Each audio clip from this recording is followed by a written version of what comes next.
बिस्मिल्लाहिर्रहमानिर्रहीम। तो आज जो हमारा टॉपिक है इस कंसाइज केमिस्ट्री सीरीज़ में, that is internal energy, enthalpy and heat capacity. Now सबसे पहले हम स्टार्ट करते हैं internal energy. We know that is denoted by capital U, it is also denoted by E. Enthalpy it is denoted by capital H.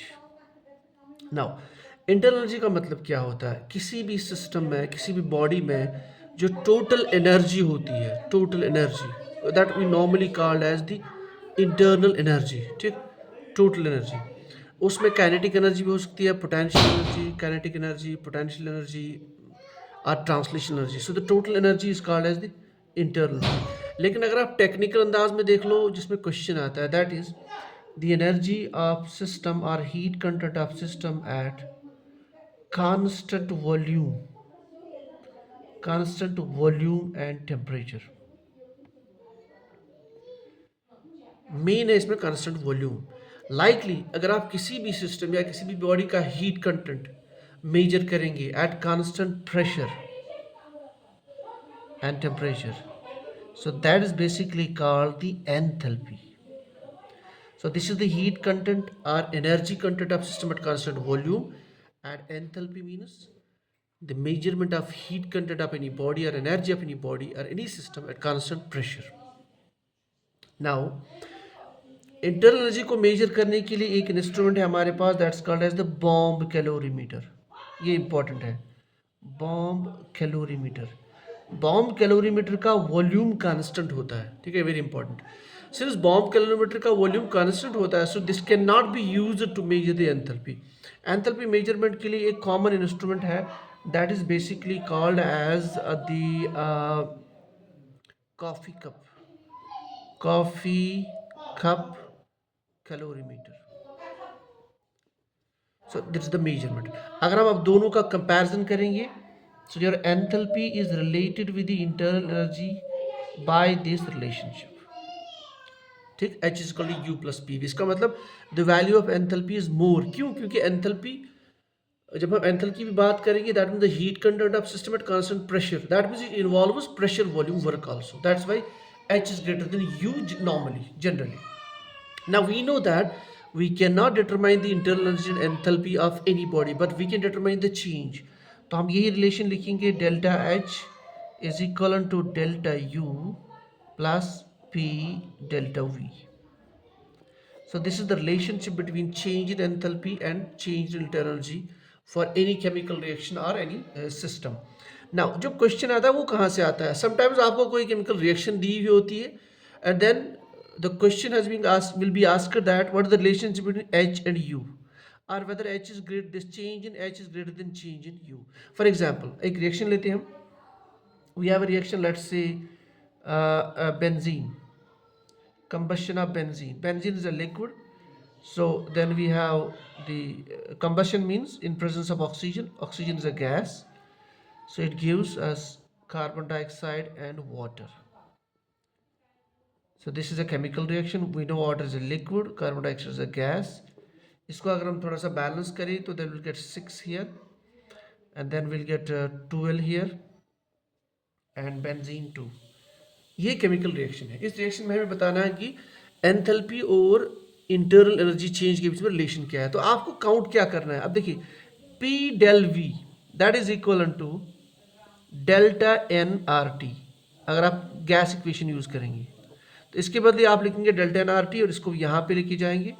So delta H is equal to delta U plus delta n R T, and then you can write, इस relationship की help से you can calculate the value of H minus delta U is equal to delta n R T. आपको किसी भी equation में या किसी भी रिएक्शन में ये वाला डेल्टा एन कैलकुलेट करना है, but delta n means number of gaseous moles. तो गैसवस मोल्स यहाँ कैलकुलेट करेंगे आप, कार्बन डाइऑक्साइड के 12 और ऑक्सीजन की 15, सो that is 12 minus 15, that is 3, so will get value of 3। तो इससे आप काउंट करेंगे डेल्टा एच ज़्यादा है या डेल्टा यू ज़्यादा है या दोनों में क्या फ़र्क है। तो इसमें क्वेश्चन आता है। दूसरा ये भी होता है, एंथैल्पी के बदले आप लिख सकते हैं heat content. At constant pressure. Likely आप लिख सकते हैं इंटरनल एनर्जी के बदले heat constant at constant the heat of system at constant volume that is equal to delta n R T. तो ऐसे भी इस पर क्वेश्चन आता है, so whether it can be in this form or whether it can be in this form। ये तो हो गया नॉर्मली द हीट के जो अपना इंटरनल एनर्जी और एंथैल्पी में जहाँ से नॉर्मली काम जो है क्वेश्चन आता है। So enthalpy, value of enthalpy is more than internal energy. क्यों? क्योंकि दिस इज द क्वांटिटी जिसकी हम बात करते हैं कांस्टेंट प्रेशर, और कांस्टेंट प्रेशर पे चूंकि वर्क पॉसिबल है इसलिए ज़्यादा है, तो enthalpy includes pressure volume work also. अब देखिए इसी से एक रिलेटेड इंपॉर्टेंट क्वेश्चन है, that is the heat capacity. Heat capacity हम नॉर्मली डिटरमाइन करते हैं, डिजिग्नेट करते हैं by capital C. Heat capacity means amount of heat required to raise the temperature of system by 1 degree. ठीक, कितनी heat चाहिए हमें किसी भी सिस्टम को या किसी भी सबस्टेंस में उसका टेम्परेचर 1 डिग्री रेज करने से, इट्स कॉल्ड हीट कैपेसिटी। तो हीट कैपेसिटी हम ऐसे लिखते हैं delta Q by delta T, so that is your heat capacity. So delta Q heat required to raise the temperature, ठीक है ना। So this is also heat capacity. अब अगर आप heat capacity at constant pressure की बात करेंगे तो हम इसको ऐसे लिखेंगे heat capacity at constant pressure, so that is this Q at constant pressure by T। likely heat capacity at constant volume आप लिख सकते हैं V by delta T। now since this is heat capacity at constant pressure तो आप इसके बदले enthalpy का value लिख सकते हैं divide by delta T। likely this is heat capacity at constant volume, then you can write the internal energy change, so that becomes your heat capacity at constant volume। so this becomes at heat capacity at constant pressure। अब जो दोनों heat capacity, since this heat capacity occurs at constant pressure it includes enthalpy, so its value will be obviously more। क्यों? क्योंकि इसमें pressure volume work possible है, तो you can write down Cp is greater than Cv।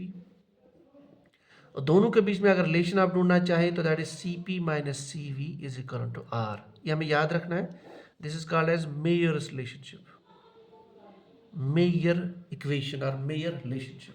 ठीक, और एक relation है, अगर दोनों का रेशियो आप ढूंढना चाहे तो Cp by Cv that is equal to एक कांस्टेंट है गामा। ठीक है, तो ये गामा जो है ना, ये gamma the ratio of the specific heats, तो ये जो है they are the specific heat. Specific heat का मतलब amount of heat required to raise the temperature of 1 gram of substance. Heat capacity means amount of heat required to raise the temperature of any system by 1 degree. लेकिन जब आप कहेंगे specific heat, so it includes amount of heat required to raise the temperature of 1 gram of substance by 1 degree। ये gamma जो है for monoatomic gas, अगर monoatomic gas होगा मतलब वो गैस जिसमें एक एटम है, जैसे helium, neon, argon, the value of this gamma is 1.66। इसमें क्वेश्चन आता है अगर डाई एटॉमिक गैस है आपका तो the value becomes 1.4, if it is try atomic so the value is 1.33। इसमें भी sometimes क्वेश्चन आता है, ठीक है। so this is the problem related to the heat capacity।